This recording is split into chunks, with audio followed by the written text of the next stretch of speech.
All right, day 10 for the Jaguars at training camp, Justin. Another one, it was a little bit of a sloppy day for the Jags, but it is game week preparations as they often roll. It's tough to really wave the red flag at anything because it is still team versus team. Saturday, Steelers, we get a chance to see them against another team. Yeah, finally.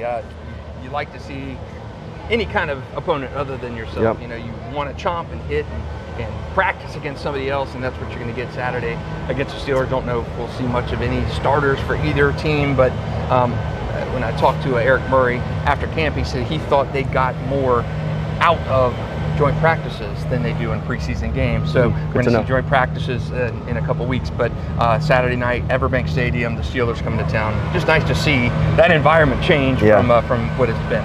All right, let's get straight to the mailbag questions. So this one's Felix Vaughn, ULM. Which UDFAs should he look out for in game one, and who has the biggest chance of making the roster? I'm going to stay with a guy I've kind of been banging the drum for throughout training camp, and that's Eli Pankel, receiver. Okay. I think he's probably in that wide receiver 6 category, or maybe even banging with Joshua Cephas, but I think Joshua Cephas is so far ahead right now in making that roster. But I think Eli Pankel, to me, is a guy that can make this roster as a fringe wide receiver 6. All right, I'll go a different way, and I'll give you 2. Okay. How about Patrick Herbert? Yeah. The tight end's a little banged up. Right. Hunter Long, Johnny Munt, both have returned to the field, but Patrick Herbert's a guy who got a few extra reps. Right. He's worth watching if he can string together some games and these injuries become a thing. He might sneak onto the 53, or the Jaguars might be forced because of injuries to keep an extra tight end. So give me Patrick Herbert on offense, so I'll give you a different one. And on defense, what about Danny Strigal? Yeah. Defensive lineman, Minnesota. I think he's flashed a few times along the way. He's a guy that when they signed him as an undrafted free agent, I said James Gladstone would describe this guy as intangibly rich. So I think he's a guy who, if he can stack some good days out there on the preseason field, maybe can sneak in that defensive line room. Okay, I like that Strigal hit right there. Good one.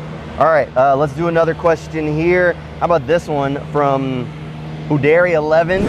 When the season starts, who will be the cornerbacks in base, and who do they go with in nickel? Man, I'm going to say Jarian and Tyson on the outside. I think that's okay. And the nickel, I don't know. I don't know if that's a Savage situation. I don't know who is in that nickel. That's a really good question. But I know Jarian and Tyson on the outside for me. What about Jordan Lewis? Jordan Lewis, Jordan Lewis. Yeah, does Jarian slip in there with the outside guy? Jordan Lewis had the play of the day, a diving interception off Trevor Lawrence, and somehow you just wrote him off. Hey, it's hot out here. Now, Jordan Lewis he's in there, obviously. I think he's going to probably be that nickel guy. He was the nickel guy in Dallas. My starting cornerbacks in base, in my opinion, I think my expectation is going to be Tyson and Jordan Lewis. I think they'll be outside. I think when they go to nickel, then that's where Jordan Lewis will slide inside, and then that'll be a question of whether it's Travis Hunter or Jarian Jones. The first depth chart is out. We can talk about that a little bit in just a second. We don't have a ton of time. But the first depth chart is out. There was an or between Jarian Jones and Travis Hunter, which is similar to what we've been saying basically the whole way. If Travis Hunter's not on the field, it's Jarian. If it's not Jarian, then it's Travis Hunter. Jarian's played well in camp. All right, really quick. Anything stand out to you from the first depth chart? Surprise. Probably the safety lineup, and to me, I think nothing really jumped out. The offensive line to me was pretty status quo. The safety situations, and then the oars you've got Chad Mumba, the oar. The starting safeties are still kind of some oars.